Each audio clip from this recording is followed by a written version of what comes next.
Hello and welcome to another episode of the Christian Reeve Podcast. Today's guest is an artist and musician hailing all the way from Oakland, California. His name is Robert Temple. Welcome to the show. How you doing, Robert? I'm doing well. Thank you. Thank you for having me. Pleasure to have you on the show. Let's just jump straight into your art. So where did you first sort of get into sculpting and creating art? Where does that artistic journey begin? Well, it begins probably as a youth just playing with art, but never very focused. A little bit of drawing and perspective drawing, not so much freehand, and just playing with things. I mean, art is a combination of the practical and the visual. So, coming from a background of a father who was a plumber, but also a handyman, it's like I combine using the hands with artistic vision. And then about 8 years ago, I took a class from a guy who is also a musician, as I am, and he just gave a class on making a lamp from a bottle, just a real simple bottle lamp. And that resonated with me because I'd collected artistic items, glass and little sculpture items for years, and always trying to figure out what can I do with these, because you only have so many windows that you can stick stuff in. So, the idea of combining light with glass and other items appealed to me, and I started to make some lamps, and that's how it got going. I didn't know what I was going to do in the beginning. I just made some simpler lamps, and then it started to develop. So I was under the impression you've always been an artist, for work. So have you had a different career sort of prior to this, or? Well, yeah. I did music and I still do music, but I did music for many years, but never made enough money making music to fully support myself. So I did various things. I worked in, a whole history, but worked in construction. I worked in a steel mill, but basically I did window coverings, which was somewhat artistic because there was a lot of color and light involved in putting a window covering in front of a window. So that all kind of fed into the artistic thing and helped me make a living so that I could, at that time I was mostly doing music, so it helped me do music. And then when I started, but I'd stopped doing window coverings and I started doing lamp stuff. That became sort of my artistic focus. So when it came to that moment, as you say, you took a sort of an art class and then you began sort of experimenting around that time, about 8 years ago. What was that transition period like for you to go kind of full-fledged, full on this new career path? Yeah. How did that feel? What was that like? And ultimately, how did you make it reality? I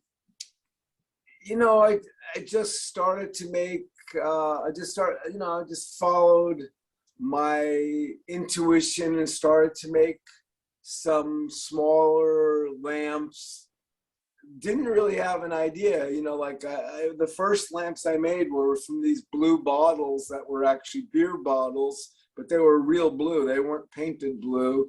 And I made a few smaller lamps with those. And at first I wasn't really sure what I was doing. Am I going to make a lot of these blue lamps because I can repeat these blue bottles? But all along, part of the whole recycled thing was part of what I was doing, which was, buying and finding things that were one or two of a kind. And pretty soon I developed the understanding that I was making art. I wasn't just, I was making commercial lamps. And part of the art was the idea of being able to recycle items that were, expendable on another level that I could use to make art. So, anything that struck me artistically, whether it was, seemed like an art item or not, might become part of my collection.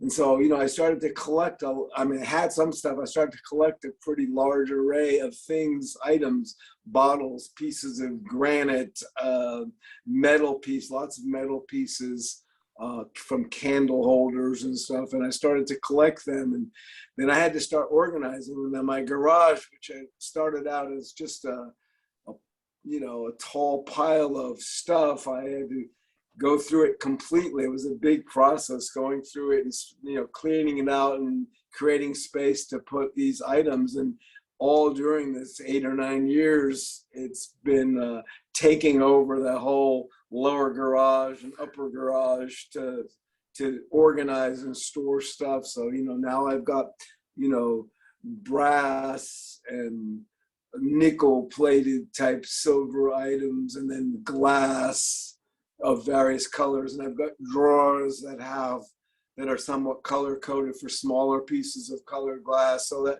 when I'm working on an item and I'm like, okay, I really need a cool little green glass bit for this here, I can go into that green glass drawer and have a selection of items. And then I've got a whole shelf with larger glass items, which I can use either as they are, but I also now have the means to cut and sand those items. So sometimes I'll just take a green bottle and just cut it and use the parts.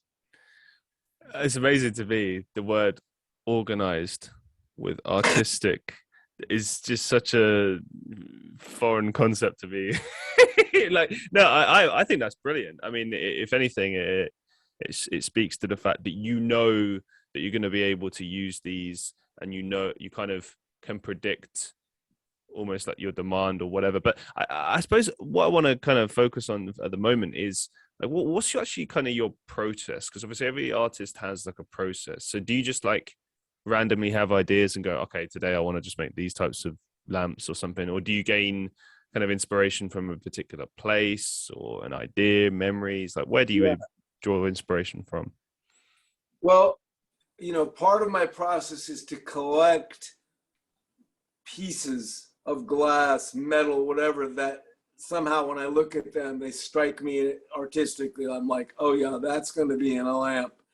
And sometimes I'm like, I've thought about it and I'm like, okay, I want to make a lamp out of, a certain kind of lamp out of certain pieces. But often it's just that I've got this really cool looking piece, and sometimes, it's very anarchistic. It might be just the most recent thing I've picked up that's sitting on the work table, and I'm like, oh, I love that piece, and I'll just start messing with it. And I've developed this whole process where I drill a lot of the glass pieces so they're kind of ready to start working with, and then I have the workbench has, and the 4 different spots has holes in it, so I can take what we call light pipe. It's this threaded pipe that lamps are made from, and I can stick a piece of that threaded pipe in there, and then I can start putting things on the pipe, be it metal or glass, drilled.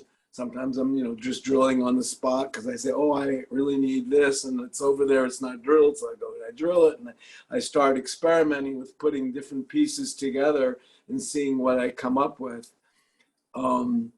So a lot of times I think I'm inspired by the pieces I've already picked up, or I'll start looking around and seeing things. Sometimes I've made quite a few really nice lamps of pieces that were the refuse from a previous project. So sometimes I'll go in colors for a while because I made a lamp with, featuring kind of a teal glass color, and I've tried out like 30 different pieces of teal glass as part of the lamp, and I made this lamp, but sitting over here on the workbench are all these other ones, and they kind of go together, or they might inspire another lamp. So I might make another one that's featuring teal just because I'm kind of in the teal mode, It's almost like kind of like artistic movements in a way, like like how you'd hear about. Well, when I was at school, I was always learning about like, today we're learning about cubism, and now we're learning about this movement. It's a similar like vein. You have like shifts as far as like, okay, this is the type of material that I'm really excited about right now, and this is sort of the work that then comes out of it. But do you find yourself Sure. Yeah. Do you find yourself kind of going to particular places and then coming back and having your inspiration kind of doubled or tripled, or is it just sort of a thing that just comes freely from everywhere at any time? I think it comes freely from anywhere, anytime. You know, it's funny to me because being a songwriter, some of those rules apply. I just I take in ideas, and I have fragments of ideas, and then they come together, or I try to make them come together. Yeah, I mean, it's interesting to see some of the similarities. Like sometimes when I'm writing a song, there's a line that's a great line, and I want to use it in the song, but at a certain point I realize it just doesn't go in that song. It's a really good line. Keep it, use it in the future, but it doesn't really work in this song. You can't force it in there.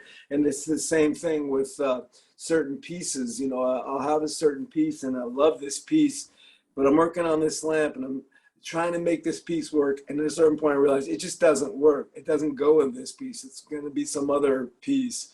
And I just have to let that go. As beautiful as it is, I have to just let it go and let this piece develop organically. And the best work I have is when I listen to that muse and I let the pieces go. And I'm just like, okay, what does my gut tell me? In the beginning, when I started making lamps, I put 8 pieces together and I'd say, oh, this is a really cool lamp. And that was cool, but maybe they didn't develop shape and color wise. I'm so much harder on myself now that it's like it really has to work for me. It has to really make me excited. It's not good enough for me to just put some stuff together and say, yeah, that's really cool. It's really got to speak to me. I like when I look at it, I got to feel something, and I know what that feeling is now, and so the stuff that I'm making now, every piece has to really work, and as a whole, it really has to speak. And then I just keep moving ahead with that. When it comes to you created a whole company based around selling lamps and creating, upscaling and recycling lamps and turning them into essentially new products. But why specifically lamps? Obviously, we know that you studied a course a number of years ago and that sort of drew your interest in it. But what about lamps and lighting fixtures kind of inspired you? Like, why not other things? Like, why specifically lamps? Why do you like lamps? I think on the one hand, I think I've always been drawn to interesting lamps. There's never a collector or anything, but I've always been drawn to interesting lamps. But I really think a lot of it is the ability to mix the light with the forms, like somehow light mixed with interesting forms just drew me in, and draws me in. And I'm always experimenting with not only what the shape of the lamp and the colors and the textures of the lamp, it's a lot of times too, it's what does the light do when it comes out? Like, how does it spread? Some of the lamps I make with various cutout shapes so that they make an interesting pattern on the wall or the ceiling. And just that's just all, kind of fascinating to me. And, I think it sounds really cliched to say bring light into the world, but I think, that's a part, it's just emotionally a part of my foundation to want to do that. And that also takes me to, like the last couple of years, I've developed this whole series of I call it the Broken Glass series. It's lamps made with broken glass in various ways, taking a broken piece of glass and filing off the sharp edges and then putting it into the structure, like it's like making something in a broken world. We have a broken kind of world, and then being able to make something of that, that's artistic and raises people's sights. That's important to me. So I've got pieces where the glasses like that. I've got one I just made that it was a really beautiful bottle that broke, and I filed it off, and it had a really interesting shape. So it's part of the desk lamp. And then I took the broken pieces and put them inside a clear base and integrated that into the whole so that the color and the pattern of the broken thing is reflected again lower. I don't know. That's the kind of thing I'm working with in that broken glass series. No, it's amazing stuff. I really like particularly the fact that you kind of, well, to put it in a nutshell, fixing a broken world in a small way. You know, it's because it's something sometimes we could take for granted, things like just having light, having heating, having like these basic things. Like having light, you don't really appreciate that until you have like a blackout, or, you know, when I was growing up, me and my mum would often run out of electricity in our flat. So, you know, it would happen often. You have like candles out and all that stuff. Yeah. So you thereby appreciate light even more. I mean, I think if you in my family, I'm like, even before I started making lamps, I was always giving for presents various kinds of lights, flashlights and emergency lights. And like, I wanted to make sure everybody had, you know, like in the dark, they would have light. You know, you could check with my kids, you know, like over the years, I was like, okay, first he gave us this flashlight, and he gave us this flashlight, and he gave us this emergency light. It's like the dude is obsessed with lights. Did they ever just tell you, like, please stop giving us lamps? Not enough lamps. It's a lamp epidemic. They've never actually said that. No, of course not. No. I've made for my brother and his wife quite a few lamps, which they love. And, you know, I keep saying, okay, I'm not going to make any more lamps for you. I've already like taken over the inside of your house with my lamps unless I find something. And then last year, like I'd already given them all these lamps, and I found this sculpture of a woman that I just knew that my brother's wife would love. I just knew that. It was just a feeling I had. And then I created this whole thing around it, and I made that and gave them to it, and they have it over their piano and they love it. And so, but I keep swearing that I'm not going to make them any more lamps. Oh, you'll always do it. It's good. But hey, if you're good at something, why not always keep doing it? Do you know what I mean? Why not? You know. And I think there's a certain amount of personability in a gift when you give it and you've made it. You know, I mean, it's one thing to gift something that you know someone is going to love, but when it's handmade, somehow it just feels more. It's like there's more sentiment there. I feel like, you know, because especially they'll know how much time and effort went into creating that. You know, it's special. Yeah, I did one project with my grandson. The deal was that for I don't know what birthday it was, he was going to come and pick out the parts, and I was going to make a lamp from it. Oh wow! So he came over. He looked in my garage. He was really definitive about it. He picked out these parts. We came up with a basic idea. And then sometime later, I don't remember how much later, I started working on it, and I realized that the parts are great, but I needed to reverse the order of them. So I did what I call a mock-up, again, where I stick the pipe in there and I just put them together. It's not all wired, it's just mocked up. And I sent them a picture and said, this is what I think is going to be the best way to do this. Are you okay with that? Because, you know, I wanted him to give it the okay because it was for him, and he had picked out the pieces, and he said, yeah.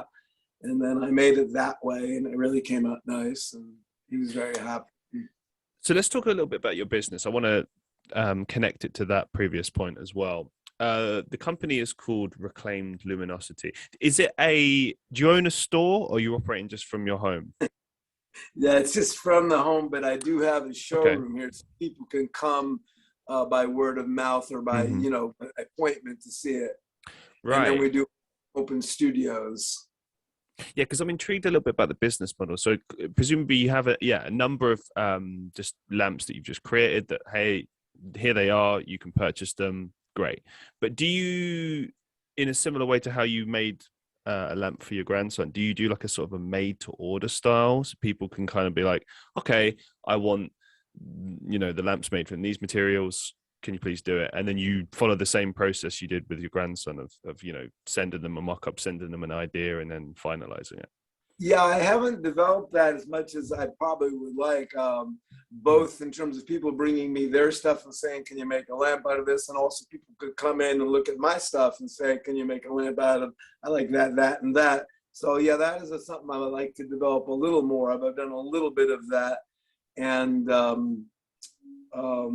yeah, I think that could be good. Business is not my specialty. I'm good at art. But I have done a few things like that. So, I have the Etsy site, and then we do what they call the East Bay Open Studio. And it's now twice a year, now June and November, where people open up their studios. And so people come. It's really nice. We put about 20 of the lamps out in the garden, and people get to sit out in the garden and then come into the showroom as they will. And we've done pretty well at that the last couple of years. Awesome. I can always get a vibe for this as well. Like I've gone to similar things here in the UK. I mean, when it comes to, we're obsessed with antiques in this country, in the UK. We're obsessed with, yeah. And we have, I don't know what the equivalent would be in the States, but we have like car boot sales, which is just, a bunch of cars pull up in a field somewhere and people just sell whatever crap they have in their car. Some of it's good, some of it's not. Right. But at least with the antique shops, you got a lot of just things from bygone eras. You can find a lot of gems in there, often worth a lot of money. And speaking of which, I kind of wanted to get an idea of your thoughts on just like mass commercialized lighting and also just products in general. So like, what do you make of brands like IKEA? Like, you see these like cheap lamps that you get for like $5-10 or something. Like, does that like destroy you internally, or is it just kind of like, that's one option, and I do my thing, they do theirs? I mean, I make art and the people who appreciate it, and the people, some people come and look, some people come and look and buy, and yeah, I can't control that. I mean, you can go to IKEA or Target and buy a lamp for $20 or $30. That's perfectly functional, and there's some of them that are even kind of nice, and I can't even. That's not what I do. So just not operating in that sphere. Yeah, I was just curious, kind of like your thoughts on that in general, because I don't know. For me, like I think places like IKEA are fine as far as getting something functional that you might need or whatever. But when it comes to just general taste, I find that people will still opt for just like standard commercial brands as opposed to sort of going out there and maybe not everyone, but like, let's say the majority of people, like back in the day, you could go and find all sorts of really, really nice furniture and goods, and that you could have in your home. But it feels like these days there's less of a focus on that, or it's considered less important. Maybe, I don't know. I mean, me personally, I'm very sentimental, so I love just random odds and ends and stuff. I could spend all day in shops like that. But I think people's priorities maybe are a little bit different as far as when it comes to art and what they're interested in, not interested in, and everything in between. Can you still hear me? Yeah. I can still hear you. Yeah, fantastic. I guess I had somebody calling the iPhone and it's coming through the iPad again. It's not my... For anyone listening, it's been a struggle to keep Robert here. So you're very lucky that we're making this work.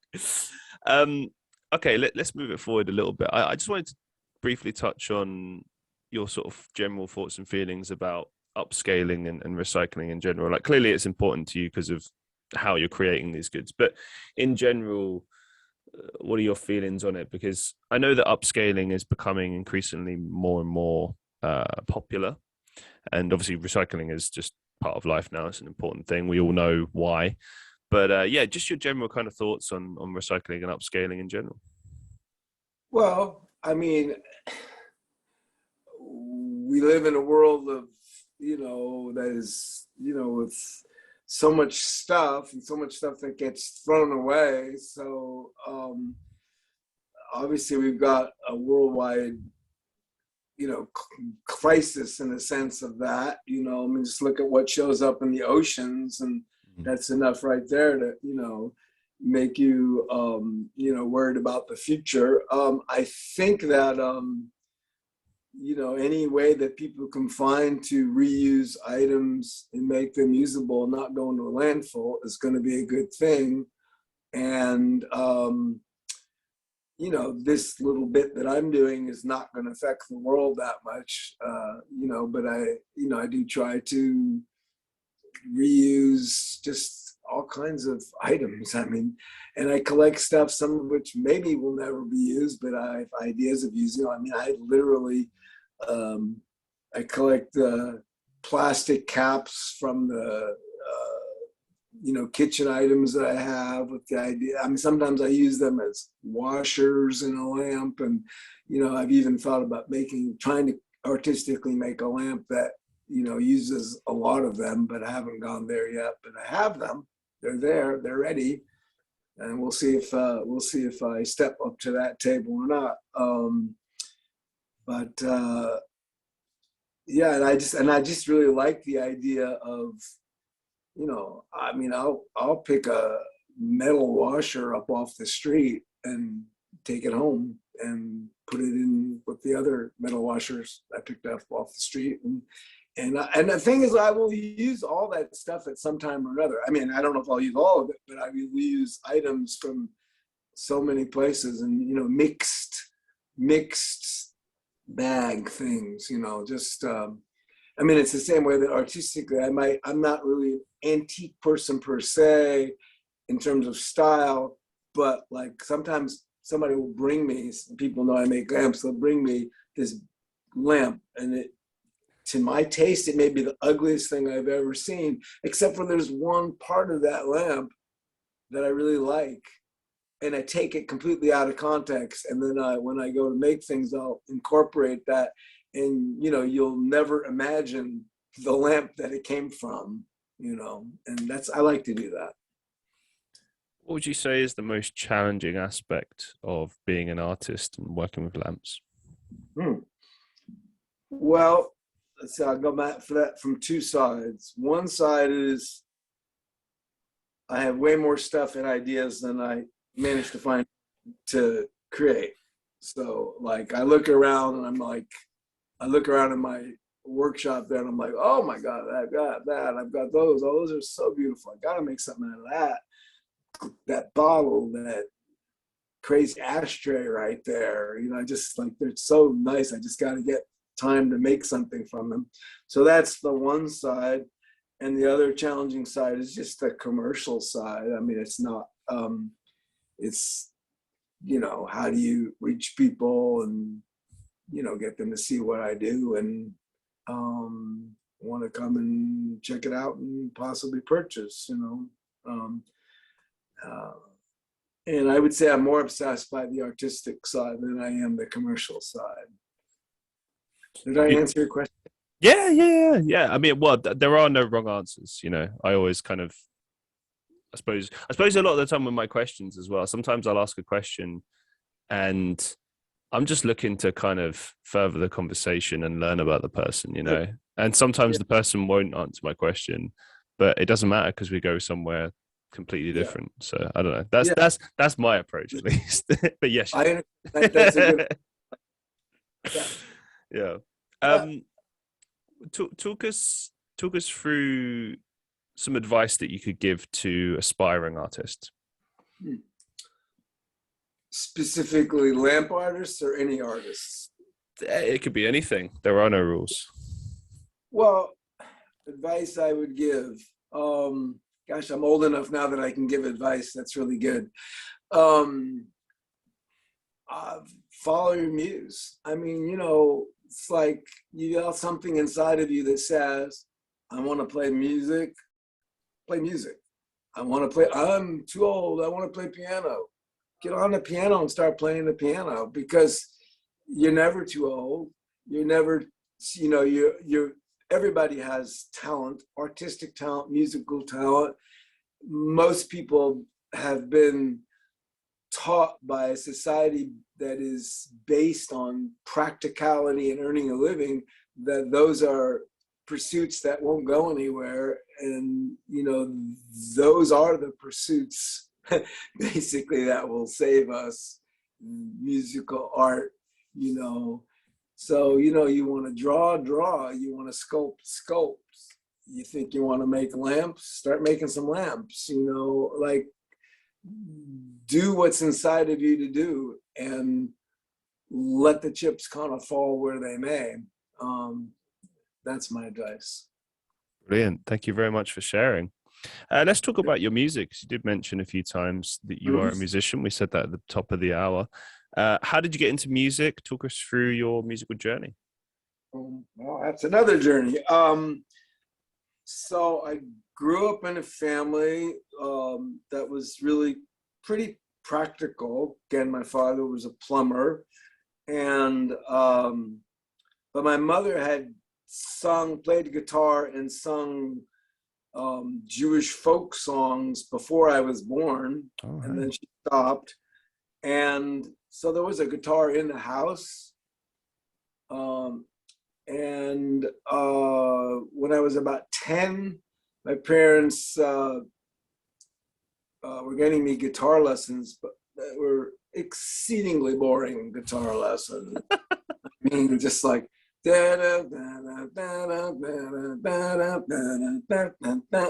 is what I was supposed to play on the guitar. And so that ended pretty quickly. But then when I was about 17, I still had this guitar. I inherited this guitar. And at that point, I moved to San Francisco, and there was a guy upstairs who played guitar. So I came down, we played a little guitar together. Still no serious anything. But I always had the guitar. And then I was already then about somewhere around 29 or so, and I started to write a poem about Vietnam called We Ain't Forgot. And in the middle of writing the poem, I realized that poetry was not that accessible a form of communication that music was, and that I pretty much could identify every period of my life by what I was listening to musically. So I went out, I think the other guitar may have died at that point, went out to the flea market, got an acoustic guitar, started taking lessons, and within a couple of months, I was pretty hooked on playing guitar and writing songs, and I started writing songs. And the writing of songs is what kind of drove me musically. And yeah, so I started to play, and then I moved out here to California and formed some bands and played original music for a lot of years in this local scene, mostly in the local scene, never making very much of a living doing that. And yeah, basically it was pretty devoted for many, many, many years. Kind of started to wear out on the music business, not so much on music, but on the music business. And yeah, so that's the first part of that journey. At a certain point, I was developing my guitar style. I played electric. I was playing more acoustic electric, and I played with my hands, hence the nails. And I started playing in kind of open tunings and just trying to expand what I thought the guitar could do. And then one day I decided I needed another string. So I literally got on eBay and found a 7-string acoustic guitar, and I ordered that. And then I started playing 7-string, and that's pretty much what I play exclusively now. And I put bass strings on the bottom 2 strings, and so I'm sort of the bass player and the guitar player in my own crazy way. Oh, wow. Okay, that's interesting. Never heard of that before. So bottom 2 strings are bass strings. Yeah, you got on this guitar is an 85 and a 65, I think, and they're flat wound. So I never replaced those. I've never replaced one of those flat wound strings. A dull bass sound is what I'm going for on those strings, and the other strings are medium and those all change. That's And so cool. Very cool. so so I have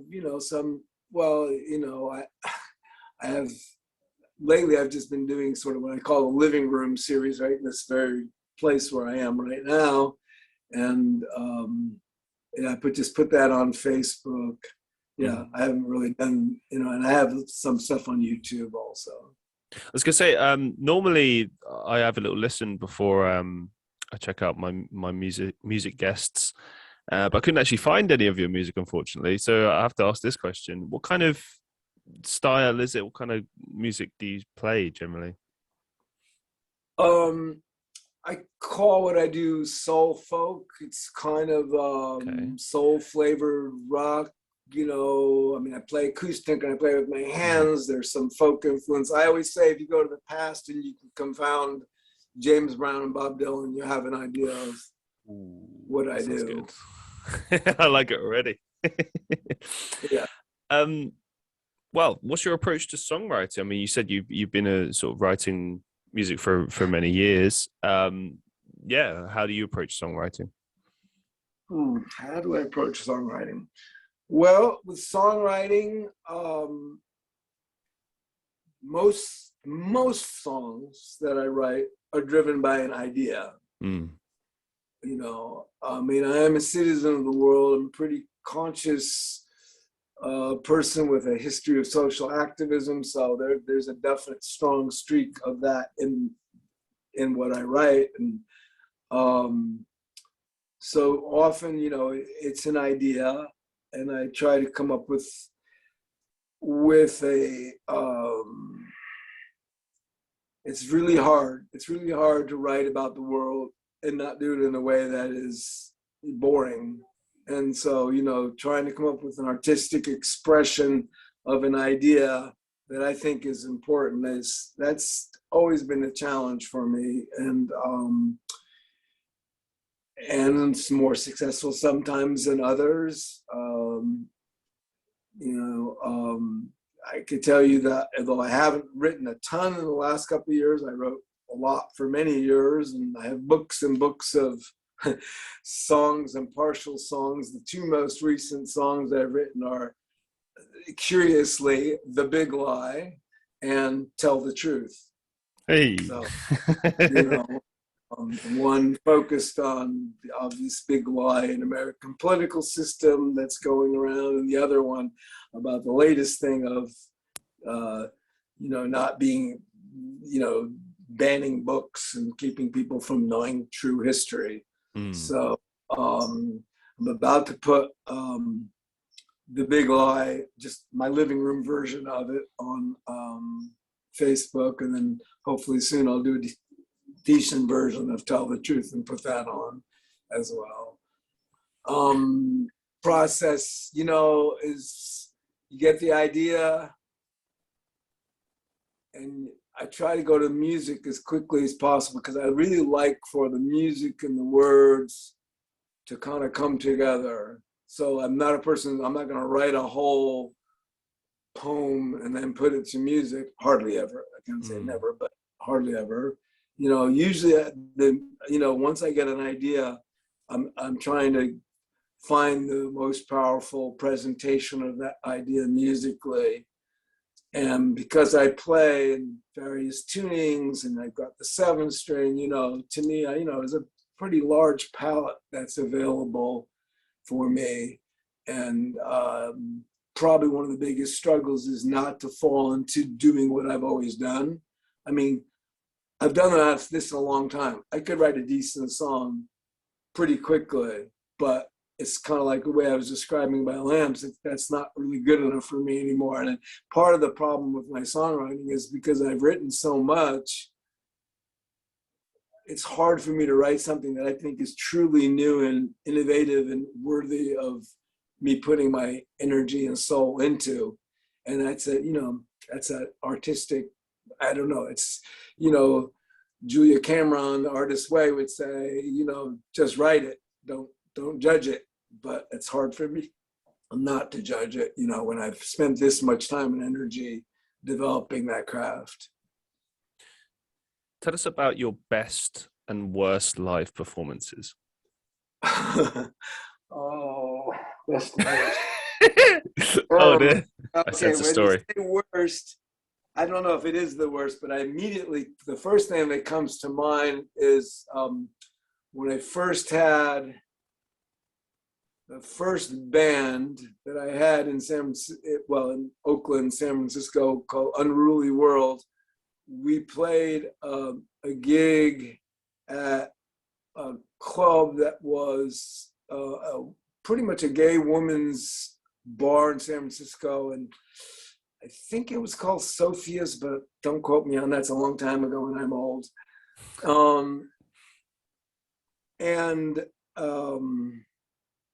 We had a PA. It wasn't the greatest PA. I couldn't really hear myself. I'm pretty sure from a cassette recording of said gig, I sang most of that gig out of tune. Oh, like basically didn't hear and I was fairly inexperienced, and I think I sang most of that gig slightly out of tune. So that comes to mind as one of the worst. There probably are some others. Best gig, that's a good question. I had a lot of good gigs.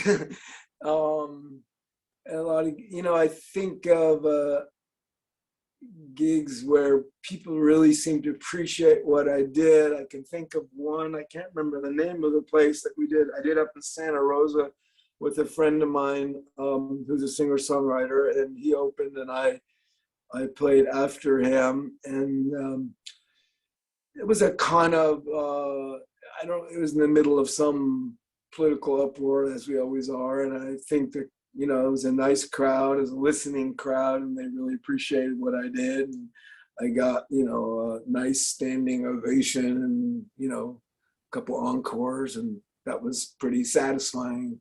I'm just, being appreciated for, what I did, what I put so much energy into was a really nice thing. Yeah, it's always good when you get that feeling coming off stage. Yeah. It's one of the things I miss about playing live as well. I haven't done it in a while, and when it goes well, it goes really well. What's the best advice you've ever received? Best advice I've ever received. That's such a good question. I'm not sure that I've ever really thought about that. It's a good thing to think about. I'm not sure I have I feel like the best advice, but I can't say it came from just one person, had to do with pretty much what I did, which is, to follow your muse, basically, to know who you are and be willing to run with that, despite what anybody else says, and I think I received that advice. I don't know if there was any one person who said it directly like that. There were a number of people who said it to some effect like that. And that's probably the best advice I've ever had. Similar question. It's my favorite question to ask all of my guests. What's the biggest life lesson you've learned so far? Oh, my biggest life lesson. Well, it does seem related to the other question. I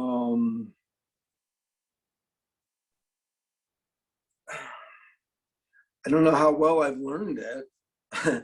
I think it is to follow the muse, to live big, to love big, to throw caution kind of to the wind. And I think that's a lesson I'm still learning, honestly. We're always learning at the end of the day, aren't we? That journey never stops. But it's interesting to me because, for instance, for me over the last couple of years, I've had time to sort of decompress the last 4 or 5 years of my life. And lockdown weirdly helped with that. When the pandemic hit, I found myself unemployed and there was a bunch of other things going on. But I had time to think. You know, not just consciously, but subconsciously. And I think it's in those moments that we learn the biggest lessons. Sometimes we learn them, they just hit us in the face really hard and wake us up. But more often than not, when we get those times to reflect, I think that's where the real soul searching sort of occurs. I think that, As we draw things to a close for today, do you have any upcoming projects or some final thoughts that you'd like to share with our listeners? well, as far as upcoming projects, I mean, we, you know, in June we'll be doing the East Bay Open Studio, and I always make a lot of stuff for that. Although I've recently already made quite a few new projects. I am doing this big, it's a lamp because it's got lights, but this big art project down, and it's actually in the middle of the music studio, with a big black four-legged, I guess it was originally some kind of lamp, and I put something inside. I'm just letting that, you know, there's no pretense at this being a practical lamp, although it is providing light. It's really just me trying to follow the muse on this art project, creating something that I just think is really cool, and whether or not it's sellable or not, I have no idea. And so that's happening, and you know, theoretically I'll have that done before the East Bay Open Studio. Mm-hmm. And what was the other part of your question? Just if you have final thoughts to share.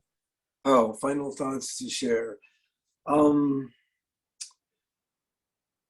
I don't really. I just, you know, I appreciate you having me. It's always nice for me to be able to kind of, it helps me get in touch. And you ask really good questions, and it helps me get in touch with, you know, what am I doing? Why am I doing it? Is there anything different I want to do about it? So yeah, that's really kind of the deal. You know, I try to put some new songs on Facebook.